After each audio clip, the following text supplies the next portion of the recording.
நமஸ்தே குட்டீஸ். நம்மளோட குட்டி ஹிந்தி லேர்னர் சேனல்ல நம்ம இன்னைக்கு பார்க்க போறது प्रवीण पूर्वा फर्स्ट पेपरல थर्ड एक्सरसाइज पठित पुस्तक के आधार पर किसी एक पर विवेचनात्मक लेख लिखिए. விவேச்சனாத்மக் அப்படின்னா விமர்சன கட்டுரை. அதுல நம்ம இன்னைக்கு என்ன பார்க்க போறோம்? தக்ஷின் கி கங்கா கோதாவரி. ஃபர்ஸ்ட் லேखक का परिचय, ரைட்டரோட இன்ட்ரோடக்ஷன். நாம் ஸ்ரீ காக்கா காலேல்வர். அவருடைய பிறந்த இயர் 1885 1885. ஜன்மஸ்தான் பிறந்த இடம் சத்தாரா நகர் மகாராஷ்டிரா. ஜீவனி அவரோட வாழ்க்கை. काका कालेलवर का जन्म 1885 में महाराष्ट्र के सतारा में हुआ. அவர் 1885 மகாராஷ்டிரால பிறந்திருக்காரு. वे मराठी, गुजराती, हिंदी, बंगाला आदि और अंग्रेजी के ज्ञाता थे. இவர் இந்த எல்லா மொழிகளிலேயும் ஒரு சிறந்த நிபுணரா இருந்திருக்காரு. शांति निकेतन में रहने के बाद गांधी जी के आग्रह पर वे गुजरात विश्वविद्यालय के कुलपति बने और पुरुषोत्तम टंडन के साथ हिंदी प्रचार में कार्य किया. அதாவது இவர் சாந்தி நிகேதன்ல இருந்ததுக்கு அப்புறம் காந்தியடிகளோட வேண்டுதலுக்கு ஏற்ப இவர் என்ன பண்ணாரு, குஜராத் யூனிவர்சிட்டியில தலைவரா இருந்திருக்காரு. அதுக்கப்புறம் புருஷோத்தம் டண்டன் அவங்க கூட சேர்ந்து ஹிந்தி பிரச்சாரத்துல ஈடுபட்டிருக்கார் அப்படின்னு சொல்றாங்க. அடுத்து சாகித்யிக் பரிச்சய. காக்கா காலேல்வர் உச்சகோட்டி के विचारक और विशिष्ट शैली वाले साहित्यकार थे. இவர் ஒரு மிகச்சிறந்த உச்சகோட்டி அப்படின்னா மிகச்சிறந்த விசாரக்னா சிந்தனையாளர். அவர் மிகச்சிறந்த ஸ்டைல இலக்கியத்தை படைக்கக்கூடியவர்.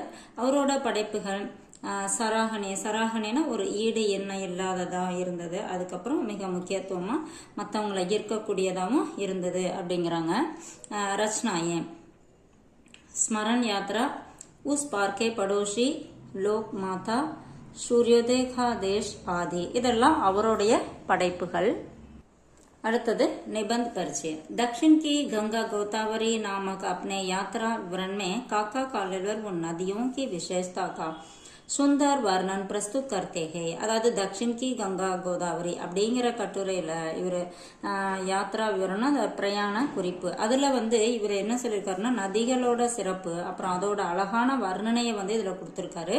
உன்கே அனுசார் பாரத் கி பாவன் நதியோமே கங்கா கே பாத் கோதாவரி கா விசேஷ் மகத்துவ ஹே. அவரோட கருத்துப்படி இந்தியாவில் இருக்க புனித நதிகள்லயே கங்கா நதிக்கு அடுத்தது கோதாவரிய ஒரு சிறப்பான மகத்துவம் வாய்ந்தது அப்படின்னு சொல்லியிருக்காங்க. काव्यात्मक शैली में गोदावरी की महिमा का सुंदर वर्णन इस निबंध की विशेषता है. அதாவது இது காவியாத்மக் சைலி அப்படின்னா கவிதை நடையில அந்த கோதாவரியோட சிறப்பை ஒரு அழகா வர்ணிச்சிருக்கிறது இந்த கட்டுரையோட சிறப்பு அப்படிங்கிறாங்க.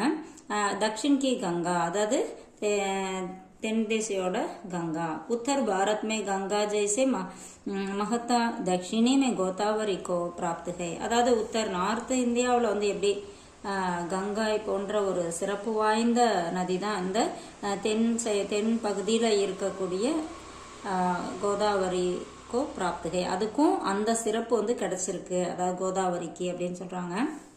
மகாராஷ்டிரா और आंध्र प्रदेश की जीवन रेखा कहे जाने वाले कृष्णा और गोदावरी नदियों दक्षिण भारत को समृद्ध बनाती है. அதாவது மகாராஷ்டிரா அப்புறம் ஆந்திர பிரதேஷ் இதுலெல்லாம் ஜீவன் ரேகா அப்படின்னா உயிர் நாடி அப்படின்னு சொல்லக்கூடிய கிருஷ்ணாவும் அவர் கோதாவரி நதியா தக்ஷின் பாரத்கோ சம்ருத்த பனாத்திகை, இது தென்னிந்தியாவுக்கு ஒரு வளத்தை கொடுக்குது அப்படிங்கிறாங்க. தோனோ நதியாம் 1012 किलोमीटर की यात्रा करके अपने जल से भूमि को उर्वर बनाकर समुद्र से मिली है. அதாவது இந்த இரண்டு நதிகளும் 1012 அதாவது 1000 1200 கிலோமீட்டர் தூரம் வரைக்கும் பிரயாணம் செஞ்சு அங்க போற வழியில இருக்க எல்லா பகுதிகளையும் ஒரு வளமான பகுதியா ஆக்கிட்டு அது கடல்ல போய் கலக்குது.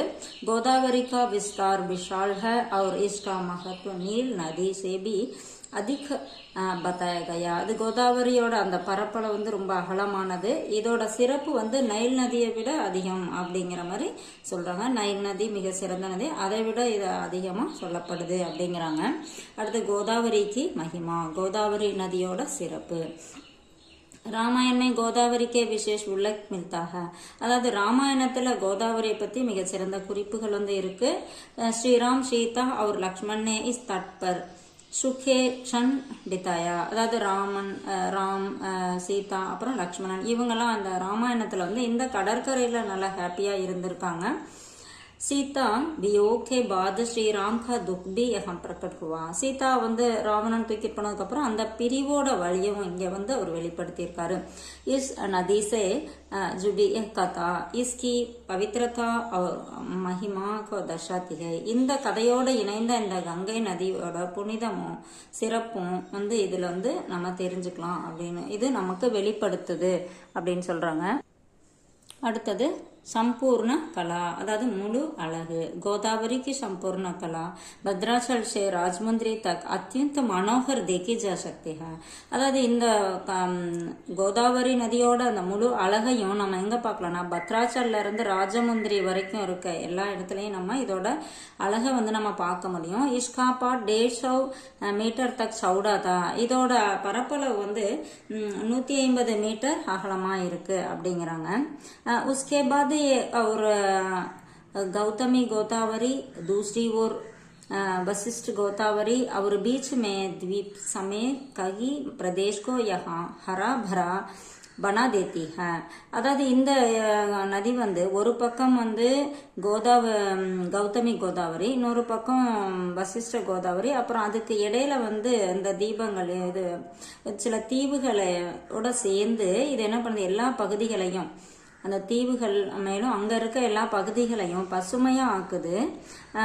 इसके तट पर हरियाली और ब्राह्मण संस्कृति का प्रभाव दिखाई देता है. இதோட கடற்கரையில இதோட அந்த நதி கரையில வந்து ரொம்ப பசுமையாவும் பிராமணர்களோட அந்த கலாச்சாரமும் நமக்கு பார்க்க முடியுது. इसकी भक्ति धाराओं मन को मोह लेती है. இதோட அந்த பக்தி தாராவனா அந்த ஓடுகின்ற அந்த நீர் ஓட்டம் இருக்கு இல்லையா அது வந்து மனசை வந்து அட்ராக்ட் பண்ணுது அப்படிங்கிறாங்க. பவித்ர பிரதான் அதாவது பவித்ரனா புனிதமான. கோதாவரி கங்காக்கே சமான் பவித்ர பாணி ஜாத்திகா. அதாவது இந்த கோதாவரி வந்து கங்கைக்கு சமமா ஒரு புனிதமான நீரா கருதப்படுது. பக்தஜன் इसकी ஆராதனா करते हैं. பக்தர்கள் வந்து இதை வந்து ஆராதனை செய்யறாங்க. அவர் கங்கா ஜல் கே கலஷ் கோ கோதாவரி ஜல் से भरते हैं. அதாவது கங்கையோட அந்த கலசத்துல கோதாவரி நீரை அதுல வந்து ஃபில் பண்றாங்க. इसके लहरें मंदिरों की घंटियों की ध्वनि के साथ भक्ति भाव को बढ़ाती है. அதாவது இது இந்த நதியோட அந்த ஓடுற அந்த சவுண்டையும் அந்த கோவில் மணி ஓசை இரண்டும் சேர்ந்து பக்தி பாவனைகளை உணர்வுகளை படாத்திக அதிகமாக்குது. பக்தி பாவனைகளை அதிகமாக்குது அப்படின்னு சொல்றாங்க. அதுக்கப்புறம் பிரகிருதி இது இயற்கை. கோதாவரி நதி से प्रकृति भी बहुत सुंदर बन पड़ी है. அதாவது கோதாவரி நதியால இயற்கை எல்லாமே அழகா ஆகுது அப்படிங்கிறாங்க. गोदावरी के कारण राजमुंद्री और दुलेश्वरी के आसपास की प्रकृति अत्यंत सुंदर है. கோதாவரி நதியால ராஜமுந்திரியும் துவலேஸ்வரிக்கு ஆஸ்பாஸ்னா இந்த துவலேஸ்வருக்கு பக்கத்துல இருக்கக்கூடிய பகுதிகள் எல்லாமே மிக அழகா இருக்கு. वो हरियाली और वंशी का सौंदर्य देखने को मिलता है. எல்லா பக்கங்களும் ரொம்ப பசுமையாகவும் ரொம்ப அந்த காடுகள்லாம் வனப்பகுதியெல்லாம் ரொம்ப அழகாவும் பார்க்கக்கூடிய காட்சி நமக்கு கிடைக்கிது. और चारों ओर सुंदरता को स्थान प्राप्त है. எல்லா பக்கங்களும் ரொம்ப அழகான பகுதியா இருக்கு அப்படின்னு சொல்றாங்க.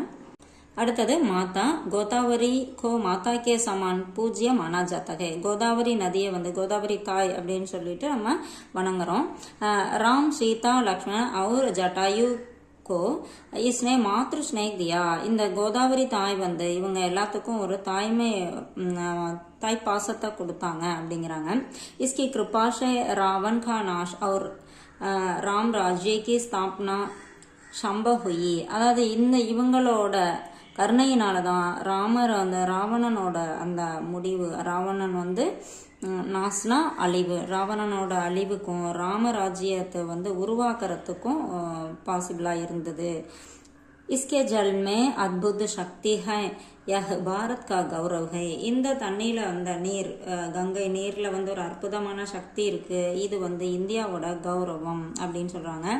அடுத்தது विशेषता, इस निबंध की विशेषता इसकी काव्यात्मक भाषा, श्रद्धा और प्रकृति के प्रति भावनात्मक दृष्टिकोण है. இந்த நிபந்த கட்டுரையோட சிறப்பு என்ன அப்படின்னா இதுல இருக்க அந்த கொடுக்குள்ள அந்த கவிதை நடை, அதோட அந்த சிறப்பு, ஸ்ரத்தானா அதுக்குரிய மரியாதை, இயற்கை, இதையெல்லாம் இயற்கையோட அந்த பாவாத்மக் திருஷ்டிகோணம் அப்படின்னா உணர்வு பூர்வமான கண்ணோட்டம், இது எல்லாமே இந்த கட்டுரைக்கு வந்து சிறப்பானதாக இருக்கு. காக்கா காலேல்வர் ने गोदावरी को केवल नदी नहीं बल्कि मातृ स्वरूपा पवित्र और जीवनदायिनी शक्ति के रूप में चित्रित किया है. இவங்க அந்த காக்கா காலேல்வர் என்ன பண்ணியிருக்காங்க, கோதாவரியை வந்து ஒரு நதியா மட்டும் இல்லாம ஒரு தாய்மையான புனிதமான ஒரு உயிரோட்டமுள்ள உயிருக்கு சக்தி கொடுக்கக்கூடிய ஒரு உருவமா சித்தரிச்சிருக்காங்க அப்படின்னு சொல்றாங்க. இதை நான் கொஞ்சம் ஷார்ட் பண்ணி கொடுத்துருக்கேன், உங்களுக்கு ரொம்ப யூஸ்ஃபுல்லா இருக்குன்னு நினைக்கிறேன். தேங்க்யூ.